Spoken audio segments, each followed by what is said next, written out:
This is a process in which we help playwrights grow. By the way, for those of you who don't know me, my name is Jay. My background is I'm a 40-plus year veteran of the theater. I'm a college professor. I teach lighting design and sound design for theater. That's what my specialty is.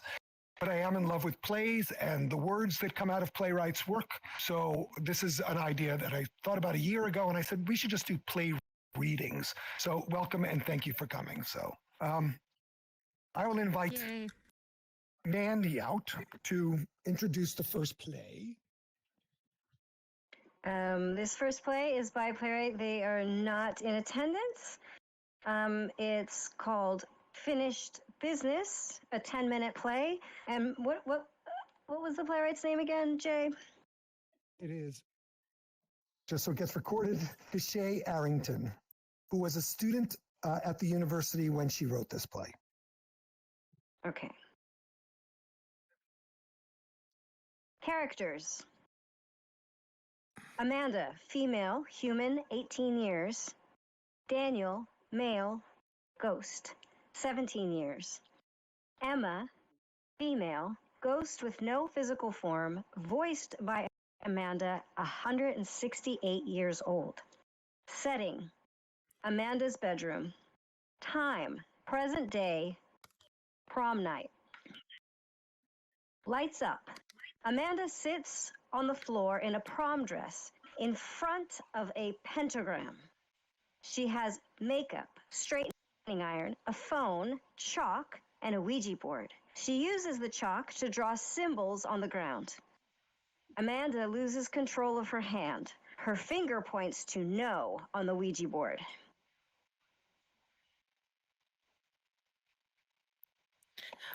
I'm sorry you got pulled into this, Emma, but you know I shouldn't conjure alone.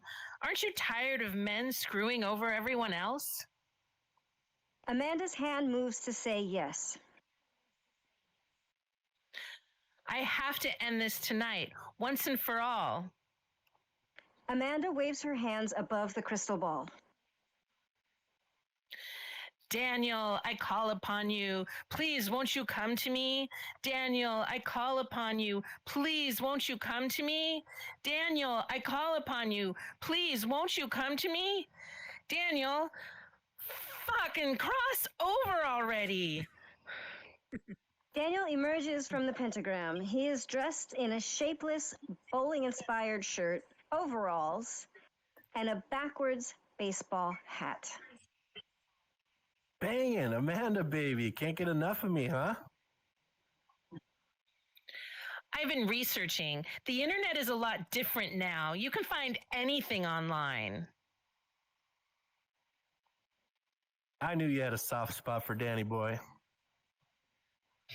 This is the only time I'm going to summon you, and the last time I see you. Amanda's finger moves on the board. E. L.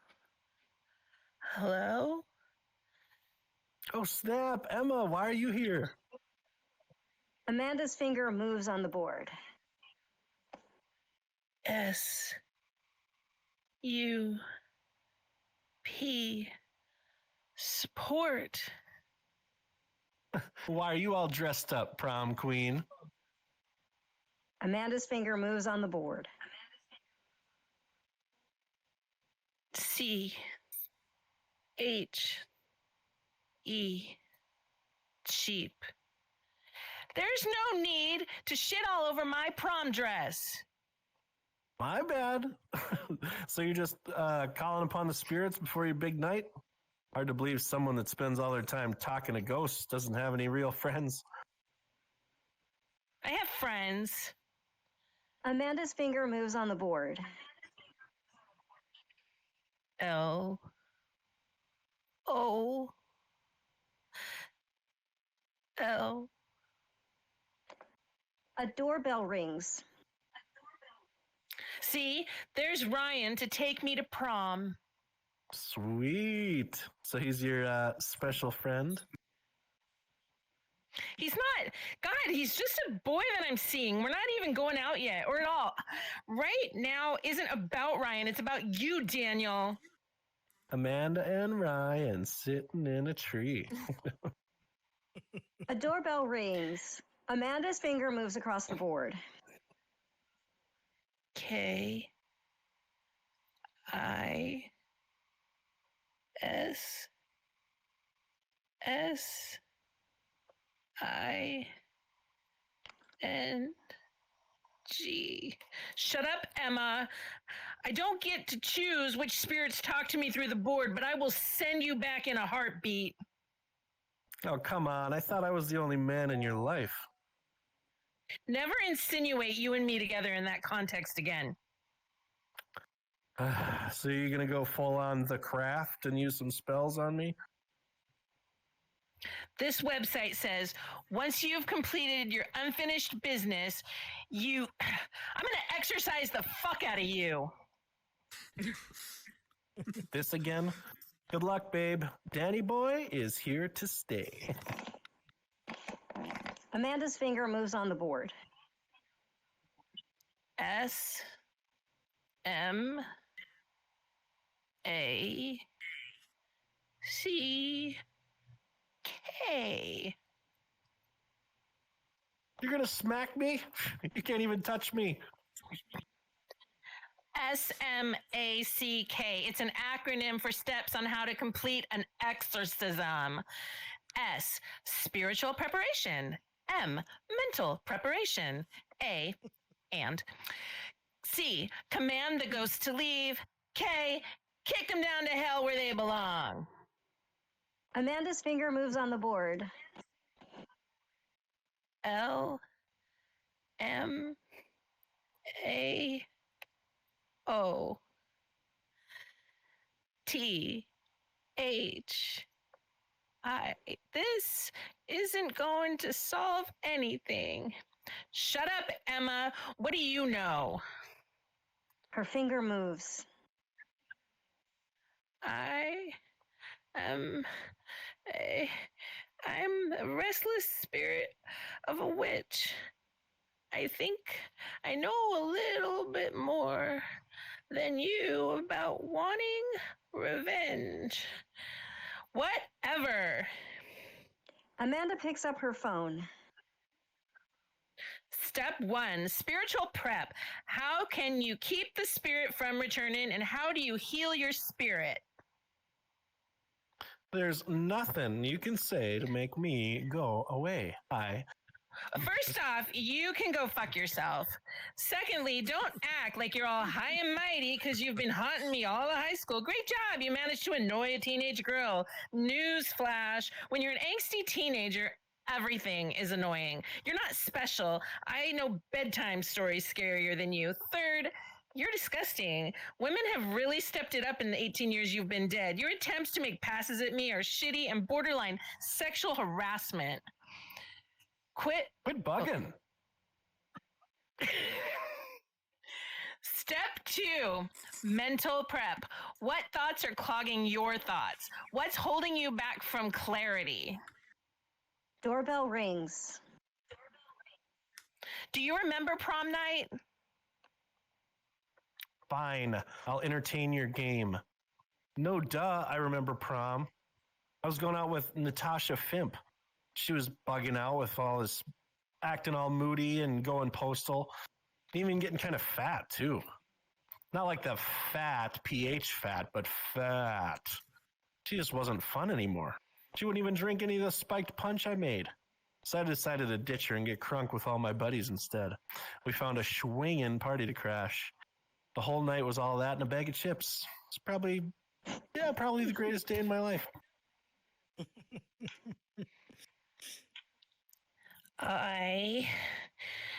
Idiot is right. Step 3, and command the spirit to leave, you fucking dumbass. Hey. No, Amanda is talking now. You're so oblivious to everything. I'd say you had a thick skull if I wasn't staring right through it. Doorbell rings twice. While you were off having the time of your life, you forgot one small thing. You died that night. You and all your buddies went out in a drunken glory. What? Amanda Drinking shows and Daniel her driving leaves. phone. Sorry. Drinking and driving leaves 5 local boys dead. There's the car you were in, right next to your face on the front page. The face that's been haunting me all of high school. I don't even remember it. I don't remember anything after prom. You ruin all the lives you touch, you know that? Not just your buddies, but everyone who drank enough of the punch you spiked. 18 years later, and people are still dealing with the aftermath of your existence. Everyone that grows up here knows about this night. All the life has been sucked out of this town. We have assemblies before every prom, homecoming, you name it. It's the same every year. The one showing your car, your face, and how your life was taken away too soon. Well, if you ask me, not soon enough. Not fucking soon enough. I didn't mean for any of this to happen. I was just 18, fooling around. That's all you do. Fool around and screw up. Remember Natasha? You screwed her over big time. She was moody and fat and didn't want to drink because she was pregnant with me. Amanda? Doorbell rings twice. I didn't get it, Dad. I got Daniel, the ghost that ruined a whole town. I don't know what's worse, living my life, all my life as dead Daniel's daughter and forcing me and my mom to live paycheck to paycheck with a life full of overdue bills and cheap prom dresses, or knowing that the asswipe standing in front of me was going to be the shitty dad, dead or alive. You're not anything to me. You mean nothing. Step 4, kick them down to hell where they belong. Don't shut me out. I'm sorry. I'm sorry, but I can fix this. You fix this? Almost 20 years of damage and you think you can just change things? I wish my mom didn't have to work extra shifts all the time. Maybe she'd come to my basketball games or to take pictures of me at prom or to see me wipe your soul from existence. I'm sorry. You're guilty, not sorry. I wish you never even met my mom. I wish I was never born because there's no way me existing makes up for all the terrible things you caused. I wish neither of us existed. This is not your place. It is a time for you to move on. Whatever you feel you need to do isn't important. You need to move on. Amanda. I hate you. I hate you. I hate you. I hate you. I hate you. Daniel vanishes. Amanda drops to her knees. Amanda's phone rings. Her finger moves across the board. G-O-N-E.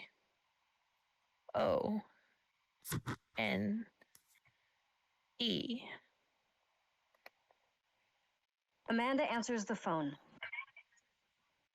Hey, Ryan. Sorry I'm running late. I'm heading down now. Yeah, just had some finished business. Amanda hangs up the phone, puts the Ouija board away, and leaves. Lights down.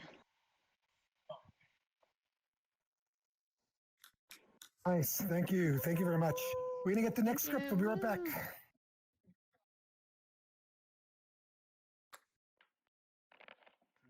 Danny, right? Yep.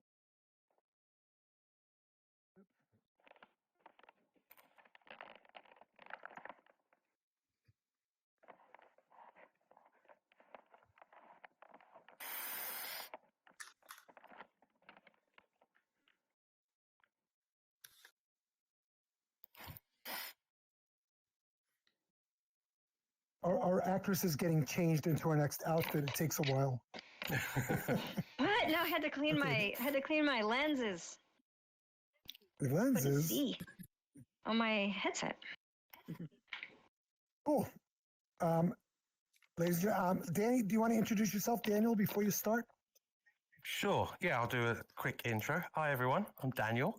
We're going to be reading a piece called Anxiety in 7 Scenes. Just a bit of an intro to it. This was a monologue, a theatrical monologue that I had written. And after meeting these two wonderful people, and introducing me really to the world of VR theatre. I attempted to kind of rewrite it and imagine it within a kind of a three-dimensional environment and what it could be as a VR play. As this is all relatively new to me, I do welcome any feedback you have at the end, and then we'll continue. Thank you very much. Great.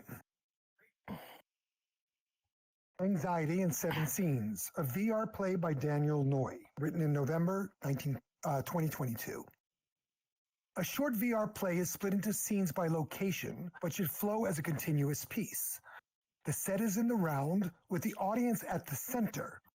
The set is split into different areas that represent locations in the life of K. K is both a single person and many people. A number indicates a different actor who will inhabit the scene and stage, K1, K2, K3, etc. This instance is set for 2 performers, but the piece allows for up to 7, 1 for each scene.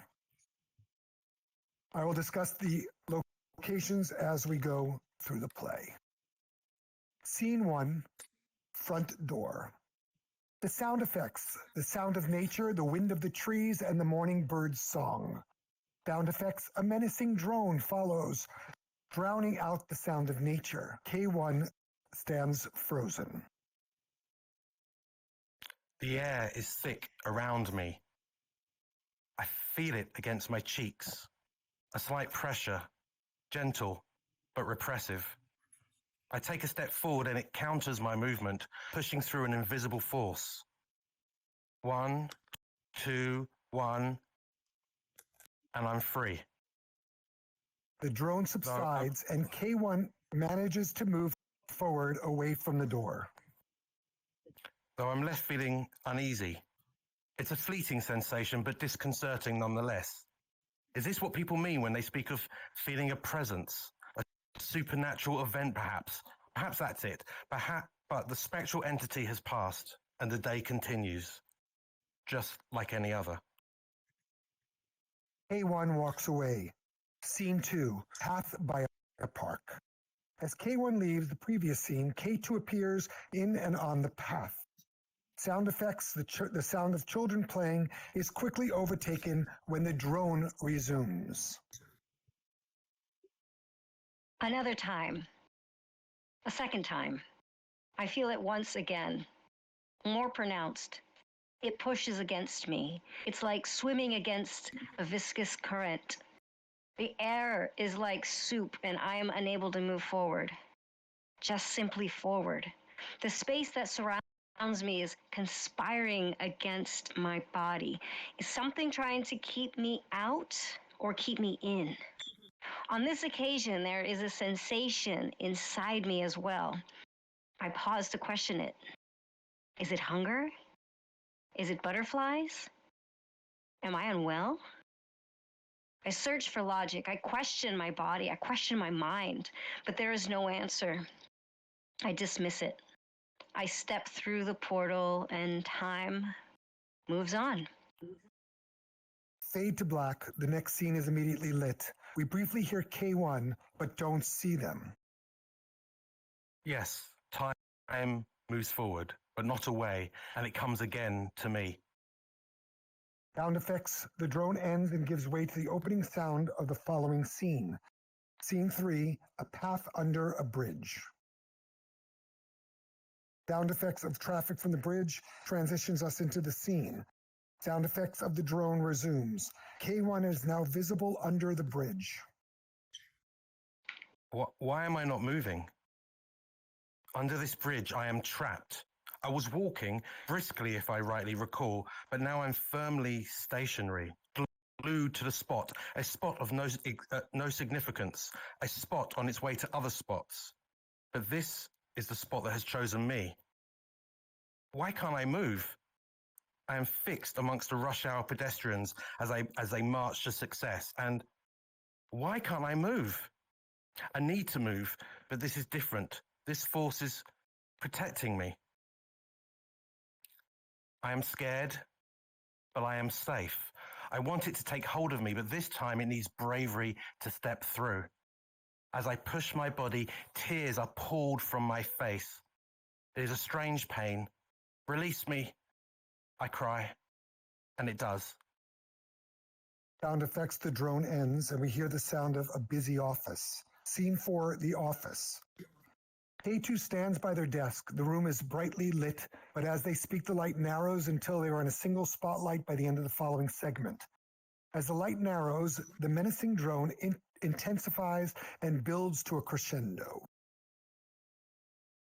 In the office, a typical office, my typical office. I no longer feel safe. Computer screens glare at me. Tapping fingers scream in my ears. My heart beats faster. My heart beats louder. I sit at my desk and suspect colleagues can hear its thumping rhythm. Can they see me shake? Can they see me clasp for control? I feel overwhelmed, though. I can't place the reason. My body shudders from the inside out. I want to scream, but I'm unable to breathe. I want to cry, but the panic won't let me. I want to curl up into a ball, but my limbs are paralyzed. I need to escape. The entire space is plunged into darkness and total silence. Slowly, a restroom appears to the side, and at a distance, K1 sits on the floor. I find sanctuary in the toilet. Amongst its unpleasant odors, I find a moment of peace. Door is locked, lights are off. I close my eyes, nervous to take a deep breath. I sit in the dark, unsure if I'll ever be able to open the door back to the normal world. And time passes once more. Scene 5, a train station. The sounds of speeding train passes what wakes us from the silence and brings us out of the darkness. A speaker announces upcoming train departures. K2 sits alone on the bench outside the train station. Now I'm on a bench. How did I get here? The morning was as normal. My routine on autopilot from one task to the next. But as I exit a train station, I can feel the force is there again. Sound effects, the drone rumbles. It begs me to sit. It tells me to take a rest. It tells me that this is for the best. It tells me that this is where I am meant to be. A few minutes late to work won't matter. But let's just sit here until the oxygen around me eases its grasp. Soon an hour approaches. I'm late. I have things to do. Why am I sitting? I text that I'm running late, but I am still unable to rise. Another hour passes, and I no longer have any good reason or excuse to share beyond this feeling other than I feel safe on this bench. I don't want to face the day. I can't face the day. If I stay here long enough, perhaps it will pass. It doesn't. Sound effects, the drone continues. Scene 6, a bedroom. In the bedroom, K1 is under the covers of their bed. We cannot see them, we only hear them. Not today. I can't today. Today is not going to happen. I stay in bed, unable to rise, unwilling to rise. I hide in my covers. I am comforted by my covers. Not today. I can't today. Today will simply not happen. I must sit without thought, without dreams. My mind is a white noise haze protected by a force field from reason. I'm exhausted. Being awake is exhausting. Being with me is exhausting. Not today. I can't today. Today will never happen. Sound effects, the drone fades to silence. Scene 7, front door. We are back where we started. K2 stands outside the home, taking in their surroundings. Sound effects of the birds singing and a gentle breeze. Tomorrow has become today. I somehow feel refreshed. All is right with the world. Have I helped myself, or do I need help? Never mind. Don't think about that. I spring to my feet like an athlete freed from their ankle weights. The air pulls up and runs with me. My routine now feels joyous. But why now? My eyes close for a moment. Don't think about it. Don't think about it. Don't think about it. I step outside, ready for anything. Fresh air surrounds me. All Ks begin to walk round in a circular scenes, in opposite direction, passing each other en route. A slight pressure. I feel it against my body. Gentle, but repressive. Gentle, Sound effect. but repressive. Sorry. Sound effects. The drones return and builds until it's almost deafening. Then silence and darkness. The end.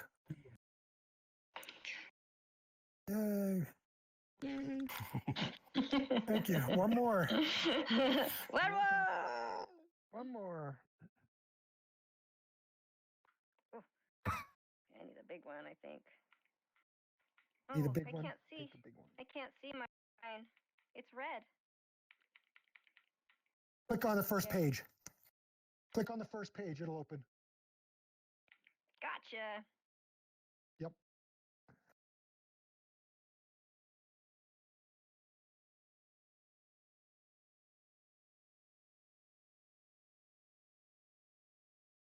Okay.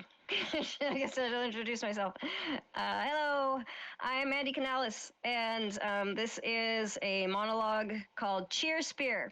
And it is a monologue that I wrote and performed a few years ago, and it was on stage. And then it was performed in Zoom during 2020 by another theater company. I wasn't a part of it, but now I want to bring it to VR. So I'm happy with the content of the actual monologue. What I'm looking for is how to, I guess, bring the magic of VR into this monologue.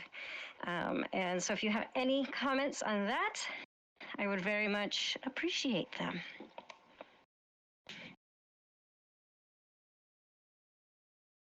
May begin, Miss Jackson. Are you okay? Or do you want to? Do you want to read what's in the set? Oh, I can do that. Yes. Sorry. I put a page ahead. Cast of characters, Miss Jackson, a cheerleading coach between 30 and 45. Scene, a high school theater class. Setting, a black box setting with a few props that could indicate that this monologue takes place within a high school classroom. The chalk or whiteboard with a marker, a desk, and a human skull. At Rise, the stage is empty until the whistle blows and Miss Jackson rushes the stage. Good morning. Good morning. My name is Miss Jackson, and I know you were expecting your drama teacher, Miss Langston, but a note was found in the teacher's lounge on Friday saying she was done with this expletive school, so the principal decided I should take her place. Y'all are probably wondering why the cheerleading coach and not a theatrical professional would be the best choice to step in, and I could only assume it's to bring team spirit to help you all win the CheerSpeare Championship. Hit it! Techno music plays and Miss Jackson does a cheer-inspired dance. It stops when she realizes her class is trying to tell her something. Wait, what's that? Turn the music off.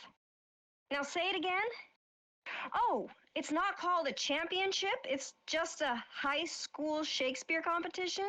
And you don't need school spirit? Well, I'm sorry. I'm going to get some of these things confused. I am not a theatrical professional like Miss Langston. I know Miss Langston lived in New York City and was in lots of off-Broadway, off-Broadway, and off-Broadway plays, and my experience is nowhere near her multiple walk-ons on CSI. But I did have to read the CheerSpeare in high school, and I did some research over the weekend. So like I said, not a theatrical professional, but I have a bit of experience in my back pocket. Now, I watched your practice. I mean, rehearsal of your speeches, monologues, and I did have a little feedback. But before I begin, I want to let you know what I like to do with my cheer squad is to give them a cheer after each critique. That way they feel better about what was just said. We all want to leave here positive and shiny examples of good sportsmanship, theatership. So I made a little cheer for you all. But I have to say, before I teach you the cheer, you may all think that making up a cheer is easy peasy, but you would not believe the amount of time it takes. I mean, some of the cheers we get are pre-made, but when we decide to make our own cheer, it is a grueling, taxing, and thankless endeavor. My process of making a cheer has evolved over the years, but I really like to try and encapsulate the environment I'm cheering about and the personalities at play. The politics, the history, the drama, the big picture. And so when I made your cheer, I took all of that into account. The complexity of the theater paired with the intensity of competition. The vulnerability of performing combined with its sheer grandstanding of self-belief. So many dimensions, so many possibilities, so many hours hunched over my laptop at Starbucks, double tall non-fat latte at 425 degrees in one hand and a protein bar in the other. When I finally believed in the product I had created, it was all worth it. And I would like to share it with you now. Miss Jackson performs a rhythmic clap that will be the same clap before saying CheerSpeare. That will be used throughout CheerSpeare. Let's give it a quick try together. CheerSpeare. CheerSpeare. So, first up is Madison, who is Lady Macbeth. What? I'm not supposed to say that? Why? What am I supposed to say?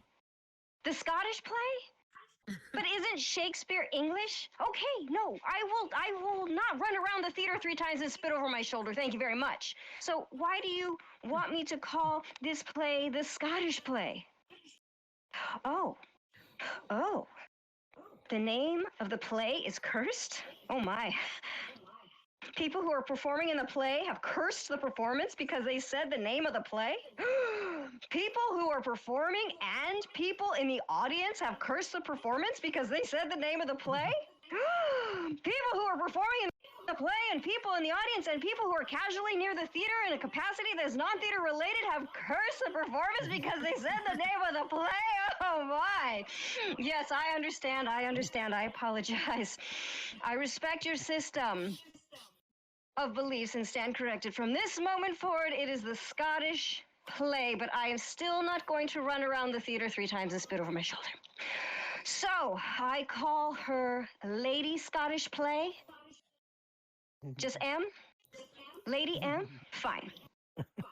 Lady M. I hear you want to use an accent, and I think it's a really good question because there are a whole lot of ways to perform, but we really hear this character played with an English dialect. And after some research, I found that it's best to stick with the British RP accent unless you're told otherwise. But how do you know this accent and not another English accent? How do you make sure that you're not sounding Cockney? How do you make sure you're not sounding Mancunian? How do you make sure you're not sounding Scouse? How do you make sure you're not sounding Geordie? How do you make sure you're not sounding like you grew up in the Northeast west of the Humber River? The way that you do that is, gosh, I forgot. It's, I was learning some choreography when I was learning this, so. Miss Jackson begins to associate cheer moves with each step. You get that broad A going and your bath turns into bath. Your non-rhotic accent gets moving and your farther sounds like father. You put the verbal focus at the front of your lips and you begin to embody the role of a woman who will stop at nothing to ensure ultimate power is gained by her husband through the most vile of deeds. A woman who will not be stopped by consciousness, but only by madness, as everything is sacrificed and nothing is gained. Okay? And that's how you get the accent you want to use. Let's give Madison a cheer, everybody. CheerSpeare! CheerSpeare! CheerSpeare! Next up is Jeremy. And you're playing Henry V. Jeremy, when I watched your rehearsal, I got to say, I'm not seeing a captain who's motivated to get his guys into gear on the field. Do you know what happened before he told his crew that from this day to the ending of the world, but we in it shall be remembered, we few, we happy few, we band of brothers? Do you know what occurred the night before that St. Christmas Day speech? I'll tell you. Your squad was talking smack behind your back. Your teammates did not have faith in your ability to get them a touchdown. They're scared. Oh, they are scared because they know the French outnumber the English, but also because they knew about Henry's past, and it concerned them because it wasn't up to par with your basic leadership paradigm. Did you take time to go over Henry IV before diving into Henry V? No? Oh my. Well, I just say that because it's good to get some context about the totality of this character. I'll break it down really quickly. You see, Henry V is a very different person to play than Henry IV, and a lot of people had a hard time differentiating between who he was during Henry IV and when he was known as Hal, and what he became as Henry V. Like, before he was Henry V, he was sloppy drunk, hanging out in tavern with his friend Falstaff and hating on his royal calling. But then Henry was called up to his duty. His mind changed completely, and then he was all business, except everyone remembers when Henry was Hal, and they had a hard time believing he was for real. You got that? Anyway, you can look into that later, but like I mentioned earlier, the French have the English trapped, and we're circling up with almost double the amount of army that the English had. Why? Because the English had lost the majority of their guys in the 5-week siege of Harfleur, which was basically a pre-funk for Henry and his boys to get pumped up for the big game. Unfortunately, the whole thing went sideways, and it was a party foul, and half them ended up dead, which is not the best way to start a battle. But Henry knew he had some things going for him. Whiteboard and starts outlining Henry V's war strategy as a football coach's play-by-play. His equipment was better. Longbow arrows instead of the French crossbows. The home team field wasn't equipped for the homecoming game because it was too narrow to accommodate all those French horses and cannons. And Henry knew when a crowding point occurred, there would be a bottleneck and the English army could rush the French. Admittedly, there was no way that Henry could have figured out that the French army would have been trapped in the mud by the weight of their armor, thus making them easy targets for the English. But Henry was charismatic, positive, and could spin a tale of promise, immortality, and honor with little or no information, just like any good coach should know how to do before the big game. And that's how you find your motivation behind the St. Christmas Day speech. Okay, let's give Jeremy a cheer. CheerSpeare! CheerSpeare! Okay, now who do we have left? Oh, Hunter. Hunter. Now, Hunter, you're playing Hamlet. I like your black turtleneck, but you have to learn your lines. It's good to set the mood. Don't feel bad. These lines are hard. Hamlet was a complicated fella. He wants to take action. He doesn't want to take action. He loves his girlfriend, but he's mean to her and kills her father. He's excited to see his friends from college, but then decides they're actually backstabbing, lying spies, and has them killed. Ghosts talk to him. He talks to skulls. He's a very complicated man. Which brings me to your monologue and learning your lines. What I like to tell my squad to do when they're studying for a really hard test is to make a cheer to help them remember. So I looked at your monologue, went through my cheer writing process, and came up with a little something.